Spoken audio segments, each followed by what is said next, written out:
Well, welcome to November. This is number 3 out of the more modern series. I'm guessing around 2014, which is close. June 2013.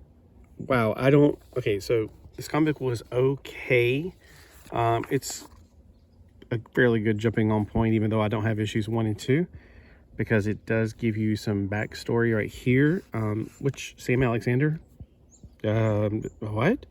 First off, I know Rick Ryder because that was the 70s and 90s version of the Nova. But it looks like the mantle's been dropped to somebody else. But I'm very confused about his relationship at all, if any. I don't know. He's somebody Sam Alexander. His dad was a Nova. I don't remember another Alexander that was a Nova. So evidently, first off, he bumps into the moon. He talks to the Watcher. The Watcher's not really speaking any at all, but it does give him a little message with his eyes that the Chitauri are coming. Not to be confused with the Atari. That's gone. And then, of course, it's just a lot of his babbling and like, I don't know what I'm doing, blah, blah, blah, blah, blah, blah, blah. And it's just like, how old is this person? Because, I mean, yeah, he looks younger, like Rick Ryder, but way younger. I mean, because Rick Ryder is what, like, pretty much college age or high school or something. And I'm like, oh my gosh, this is way too young to be out there in space fighting whatever. And then in this picture, he looks a little bit older, so it's like, well, still, I mean, it's like, he's what, like 12? Do you really think the fate of the world should rest in the hands of a 12-year-old? Seriously?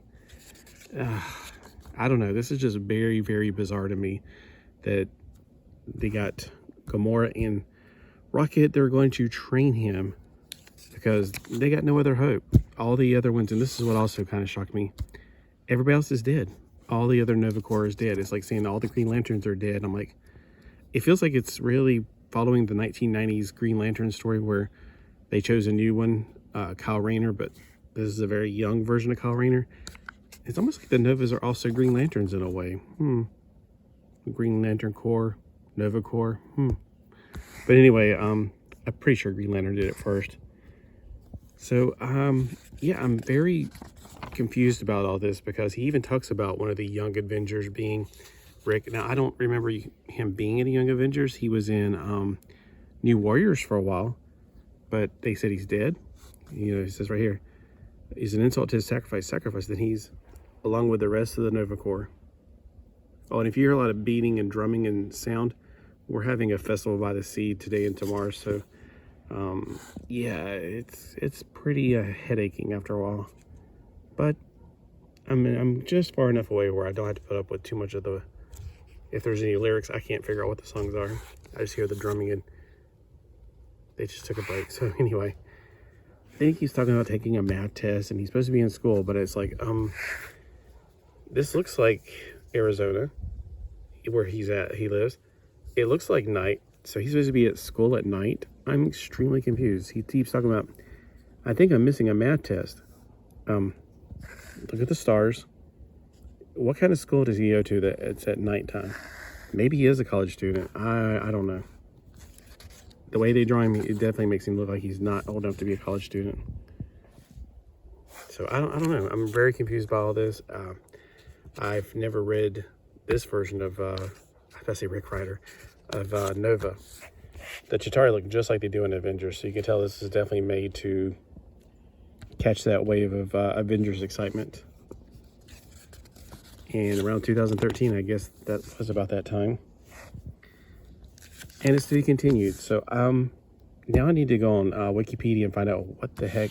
Like I said, I don't know anything about this character. The Nova that I know is from the 70s and the 90s, which the 90s were hilarious. The 70s, they were good, but I don't know, something about 90s comics, period. So it's a good first start. I mean, it's not that bad. It's interestingly different, and I do have a few more to read. So I guess I'll be reading the other ones for November because I wanted to do November. I got number 9, 12, and 26. And you know how they do their numbering? I don't even know if these are all part of the same series. But since this, I was thinking, what if this 26 is actually older than this number 3? You know, because it's really weird the way they do these things now. But since it's talking about his origin, basically, I have a feeling that this is, I don't even know how to say, like season 1 for him. And now we get beeping. Wow. If you listen closely, you can hear a little bit of the music. And dogs barking. Anyway, y'all have a great day. And if you know anything about this, let me know. Otherwise, I think I'm about to go on to the Wikipedia and try to find out, because I'm just really baffled. I thought this was the Nova that I knew, maybe like rebooted, like, you know how they reboot the universes over and over again. At least DC does that. So it's not that bad overall, though. So I'm not like saying, no, I don't like this. So let's talk about the different things. The cover art, definitely a Bubs comic, but the cover art's fine for what it is. The inside art it matches the outside art. It's not like when situations where it's different things. The Watcher does look really alien-like, you know, your typical E.T. or whatever the people that crashed at Roswell that they think they look like. Way more than normal. Normally he looks more human than this. He looks very, yeah. So not bad art. It just feels like, again, I think they do everything on computers these days. So it's not like I can give them any credit for it, to be completely honest with you. You know, I don't want to say it's easy to do this stuff, but at the same time, it does take a lot of the glory out of it. I don't know. And then what else is the story? It's fine. It's a good kind of a third chapter to his introduction of who he is and his whole struggle with, well, do I have to save the world? But it does leave me a lot of questions like, why are they asking this kid to save the world? Couldn't they find anyone else to wear the helmet? And I don't know. I just have a bad feeling that in real life, this would not be working. So, I mean, look, he gets up mad about a raccoon. Seriously. A raccoon does not look like the way I imagined it would look. And I don't know. I need to find out some other things to point out, because overall, yeah, I mean, for $1 is what I paid for it probably a long time ago. It's probably one of those things in the dollar bin. Yeah, I mean, you can get it. And if you like this or know more about this particular character, let me know. Because again, I don't know much about this Nova, but I wanted to do Nova for November.